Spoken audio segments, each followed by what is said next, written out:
Saudara-saudariku, umat beriman yang terkasih dalam Kristus. Hari ini kita memasuki Minggu Paskah ketiga. Tema umum bacaan hari ini adalah tantangan untuk menyesuaikan hidup kita dengan kehadiran hidup Tuhan yang bangkit, seiring dengan semakin hari kita semakin sadar akan kehadiran Roh Kudus-Nya di dalam diri kita dan di sekeliling kita. Kesadaran ini hendaknya memperkuat pengharapan kita akan janji-janjinya, membawa kita pada pertobatan sejati atas dosa-dosa kita dan pembaruan hidup kita, serta menuntun kita untuk memberi kesaksian tentang Kristus melalui karya amal kita. Bacaan-bacaan hari ini juga mengingatkan kita bahwa tujuan penderitaan, kematian, dan kebangkitan Yesus adalah untuk menyelamatkan kita dari dosa-dosa kita. Bacaan pertama diambil dari Kisah Para Rasul, memberikan kita khotbah kedua Petrus yang ditujukan kepada jemaat Yahudi di Serambi Salomo di Yerusalem.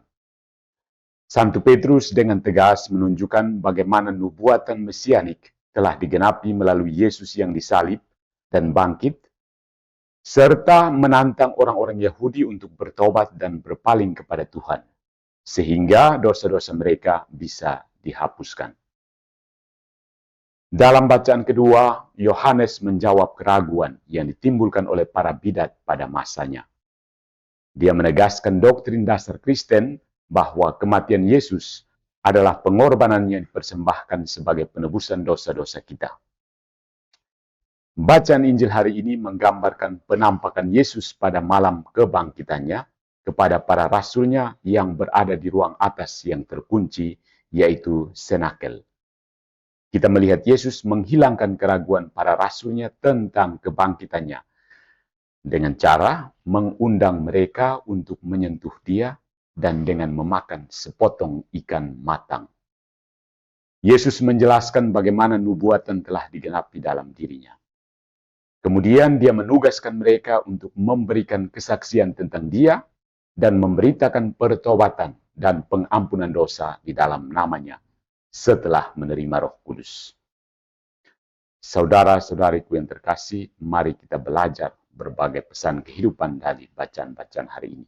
Yang pertama, kita perlu berbagi pengalaman ruang atas para rasul dalam misa kudus. Yesus yang sama, yang di ruang atas, ruang senakel, mempersiapkan para murid untuk misi khotbah dan kesaksian mereka. Yesus ini hadir bersama kita dalam perayaan Ekaristi.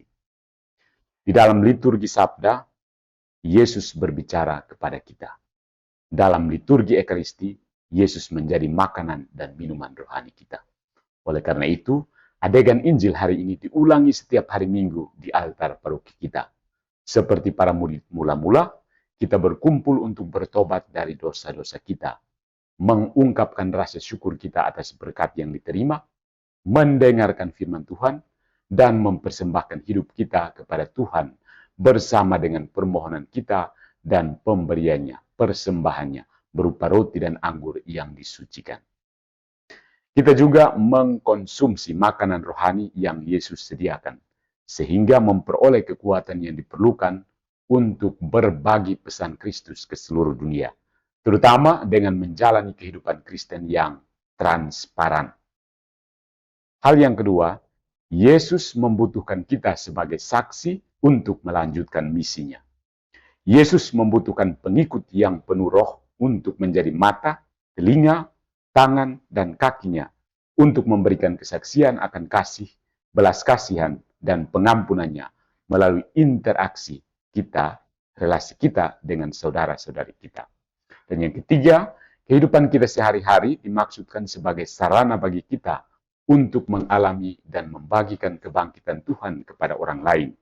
Sama seperti para murid mengalami kebangkitan Tuhan dalam komunitas mereka, marilah kita belajar mengenali kehadiran Yesus di rumah kita sendiri, pusat layanan sosial, fasilitas perawatan, rumah sakit, tempat kerja, dan sekolah. Yesus ingin kita menjadi sebuah komunitas yang berbagi dan peduli, sebuah komunitas yang tahu bagaimana mengenali Yesus di antara orang-orang miskin, yang terpinggirkan, yang sakit, yaitu semua orang. Semoga